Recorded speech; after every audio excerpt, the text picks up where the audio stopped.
Okay, so here we are inside the Leaf. Even if you've never been inside an EV before, there's lots that's looking very familiar, isn't there? You've got the left stalk here has got the indicators and the lights. On the right hand stalk on the Leaf, you've got the windscreen wipers, speedometer, big screen over here, which has got the sat nav, entertainment, media, etc. But to get the Leaf started, and this is the same for almost all EVs. I think all EVs I've been in, you need to put your foot on the brake. So it's obviously a safety feature. So you put your foot on the foot brake and hit the start button, and then you can see that the screen in front of you, the displays, it's all sort of springing into life, and that really is your cue that the vehicle is live, because of course you don't get the standard engine tick over cue that we're used to in a conventional vehicle. This was what I wanted to show you. This is the equivalent of your trip computer, the equivalent of your MPG, but in an EV, in this instance, we're looking at well, that says 3.9 miles per kilowatt hour, and you can zero that just as you could zero the trip computer.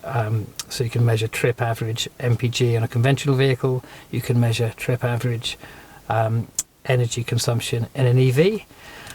The display down here, that's showing we have an 86%. We're 86% charged. To the right, that's telling us that 86% charge will give us 139 miles, and that's intelligent. That references how you've been driving recently. So that 139 mile range will not only take account of the state of charge of the battery, but also how efficiently you've been driving recently. One of the concerns people sometimes have with EVs is there a road safety issue with the fact that pedestrians might not hear them coming.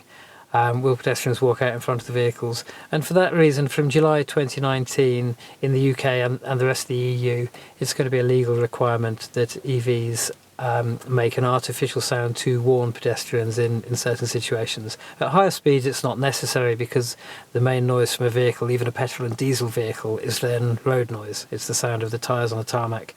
But at certain conditions, EVs will all make an artificial sound, but most of them do already, and it's very subtle. It's almost like a slight sort of somewhere between a whistle and a whine. It's that they've done well, the manufacturer. It's not an irritating sound, but it's just enough to warn pedestrians that the vehicles are coming. So, taking the brake off, it obviously it varies model to model, but on the Leaf and also the Toyota Prius, it's slightly unusual. It's a foot brake on the far left hand side. It's a small pedal which if you don't know to look for it, you can easily miss. And then over here, this thing that looks a bit like a gear stick. It's not really a gear stick, because of course the EVs don't have gears, but it performs the same function. So if I push that over to the right and towards me, we're now in drive mode, so we're ready to go. So at this point, if I take my foot off the brake and touch the accelerator, we'll be moving forward. So this is the standard drive mode. The Leaf has two modes of drive, forward motion, and the difference between the two is the level of regenerative braking. The regenerative braking, or regen braking, that's the extent to which the engine provides a braking effect, and that's a clever thing about EVs. That regen braking is it actually converts much of the movement energy back into battery power. So the electric motor acts as a generator, and it uses the momentum of the vehicle when you're slowing down or braking to recharge the batteries.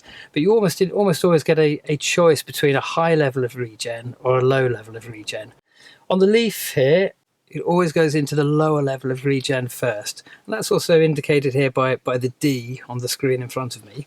If you want to use the higher level of regen, which tends to be more efficient, I'd encourage you to do that once you're comfortable with it, then it's the same movement again, over to the right and back for a second time, and you can see from the display we've now got the B telling us we're in I think of that as brake mode. It's the high level of regen mode. Reverse is the same, over to the right and forwards, and the display is now telling us an R. This Leaf's got a parking sensor, a parking camera as well. And when you come to stop, you hit the P, and that activates a parking brake. It locks the engine, or rather locks the motor. An unusual feature for the Leaf, and it wouldn't surprise me in future years if we see this on other models, but at the moment it's Leaf only. It's got what they call the E-pedal.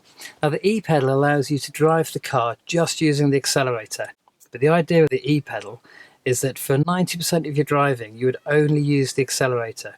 So as you come off the accelerator, as you lift your foot off the accelerator, you feel quite a strong braking effect, regen braking, capturing about 80% of that movement energy back into battery charge.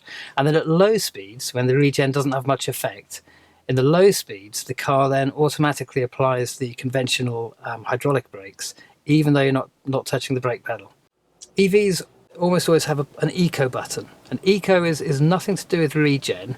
Eco will do things like it will limit the power of the motor, it will reduce top speed, acceleration rate, reduce the maximum power available for heating and for aircon.